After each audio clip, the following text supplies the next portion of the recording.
Have you ever, thought about what it was like right after the Big Bang? You mean, like the very first stars and galaxies? Forming out of, well, everything. Yeah, like a baby universe. It's a question that, astronomers have been asking forever. And now we have the James Webb Space Telescope. It's like giving us a front row seat. The JWST, it really is a game It's changer. like a time machine, right? Yeah. Letting us see billions of years into the past. And it's not just about looking back in time either. It's, revolutionizing how we understand things like how stars and planets form. Like those amazing pictures of stellar nurseries we've seen. Exactly. And it can even help us study the atmospheres of planets around other stars. Looking for signs of life, you mean? Exactly. So today we're going to take a deep dive into JWST. Its groundbreaking discoveries, the incredible engineering, and the mysteries it might solve in the future. Welcome to Cosmos in a Pod Space and Astronomy series. So let's start with the basics. What makes JWST so special? I mean, we already had Hubble. What makes this one different? Yeah, Hubble was a huge deal, but JWST, it's next level. First of all, it's way bigger. The mirror, the one that collects light, it's like over 2.5 times larger than Hubble's. So bigger is better when it comes to telescopes. Oh, absolutely. A bigger mirror means it can gather more light, so it can see fainter objects farther away. Imagine like a giant bucket collecting rain versus a little cup. Makes sense. What else is different? Well, JWST mainly looks at the universe in infrared light, while Hubble mostly focused on visible and ultraviolet. Why is infrared light so important? Okay, think of trying to see through fog, visible light. It gets scattered, you can't see much, but infrared light can cut right through. So it's like having special goggles that let you see through the cosmic fog. Exactly. And in space, that fog is dust and gas blocking our view.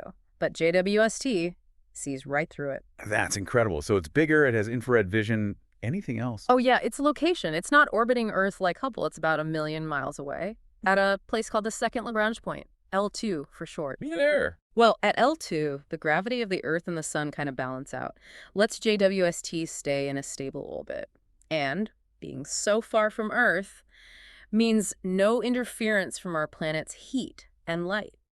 So a cosmic parking spot with a great view. You got it. And all these things combined, its size, the infrared, that perfect location, give us an incredible view of the universe. Nothing we've ever had before. It sounds like the ultimate astronomical toolkit. It really is. Now let's dive into some of what JWST is actually finding out there in the vastness of space. So one of the coolest things about JWST, right, is that it can, look back in time. Whoa, hold on. Really? Like, how far back are we talking? We're talking about seeing the very first stars and galaxies. No way. The ones that formed after the Big Bang. Yep, over 13 billion years ago. That's just crazy. So how's it do that? Is it actually like a time machine or something? Well, kinda. It's all about how light travels, Light has a speed limit. Right, it's not instantaneous. Exactly. So the farther away something is, the longer it takes for its light to reach us. So when we look at those really distant objects, We're seeing them as they were billions of years ago. wow, that's mind-blowing. Okay, so what has JWST actually seen? What do those early galaxies even look like? Well, they're definitely different from the galaxies we see around us today. How so? They're smaller, for one thing, and a lot more compact, less structured. Like baby galaxies. Yeah, that's a good way to put it. They're still in those early stages, Yeah, And JWST is giving us a chance to see how they evolve over time. that's amazing. Yeah. What about star formation? I know we've seen some awesome images from JWST of those nebulae, the stellar nurseries. Right. So stars are born in those giant clouds of gas and dust. And they're really dense and opaque, right? Exactly. With visible light, it's really hard to see what's going on inside. But JWST can see through that with its infrared vision. You got it. It's like having X-ray vision for space. We can see those young stars forming, igniting, all that intense radiation shaping the surrounding gas and dust. And sometimes planets start forming around them too, right? Exactly. JWST is giving us so much more detail about how stars are born and evolve than we ever had before.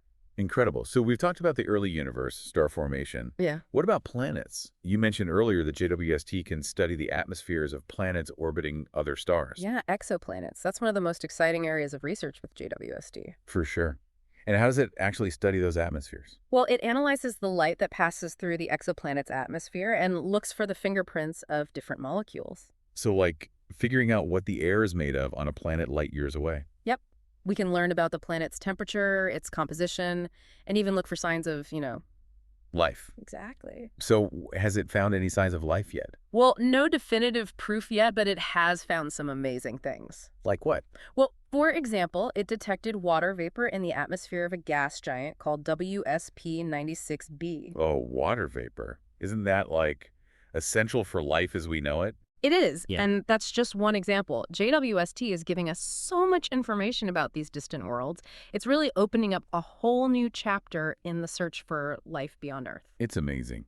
But I got to ask, how did they even build something like JWST? I mean, sending such a sensitive instrument a million miles away, that's insane. Yeah, it was a huge challenge, for sure. Thousands of scientists and engineers all over the world worked on it for over 20 years. Wow. Talk about dedication. What were some of the biggest hurdles they had to overcome?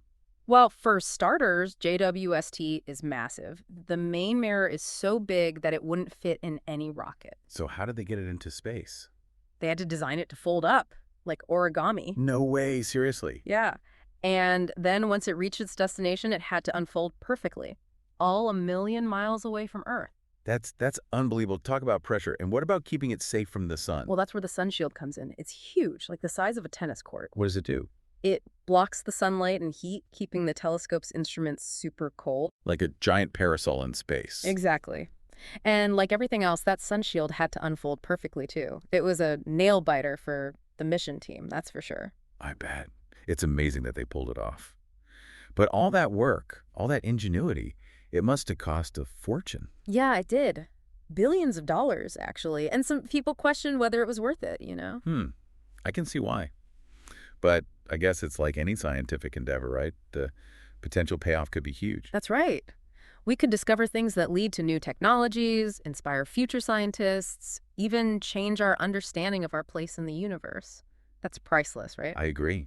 But what about the fact that, unlike Hubble, JWST can't be serviced?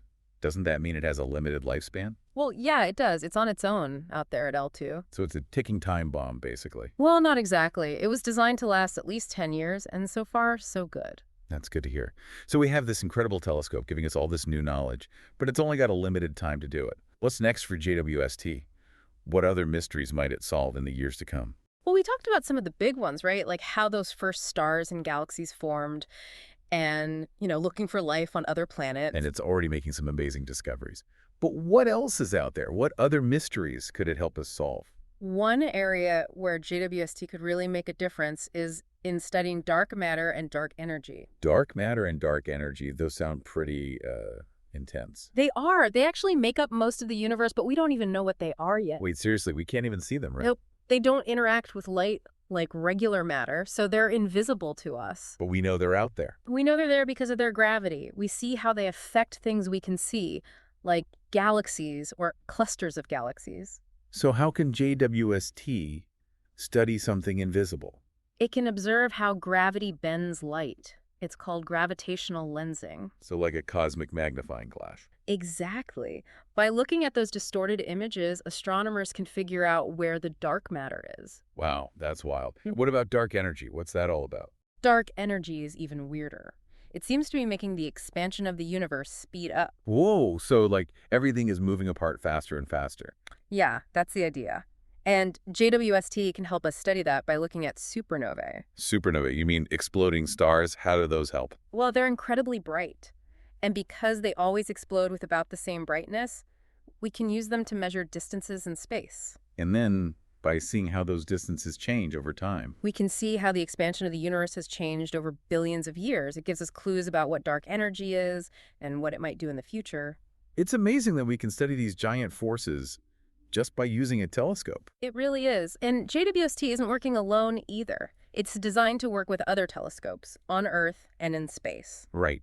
Teamwork makes the dream work, even in astronomy. Exactly. For example, there's the Nancy Grace Roman Space Telescope, which will be launching soon. They'll be doing these huge surveys of the sky. So while JWST is getting those close-ups, Roman will be taking the wide shots. You got it. They'll work together, giving us a more complete picture of the universe. And there are huge ground-based telescopes, too, like the extremely large telescope. Didn't I hear that's going to have a mirror bigger than a basketball court? Almost 40 meters across. It'll be able to study exoplanet atmospheres in incredible detail, maybe even take pictures of some of them. Wow. So it really is a team effort. with all these different telescopes. Definitely. And JWST is a huge part of that, pushing us forward, helping us make these new discoveries. It's an amazing time to be an astronomer, that's for sure. I agree. And it's not just about the science either, right? These discoveries, these images, they inspire people. Yeah, they remind us of just how incredible the universe is and how much there still is to learn. And who knows what we'll find next. JWST is proof that human curiosity and ingenuity, they can achieve amazing things. Well, this deep dive into the James Webb Space Telescope has been absolutely incredible. It's amazing to think about all the work, all the discoveries, and all the mysteries it's helping us unravel. It really is a marvel of modern science and a testament to the power of collaboration and pushing the boundaries of what we know.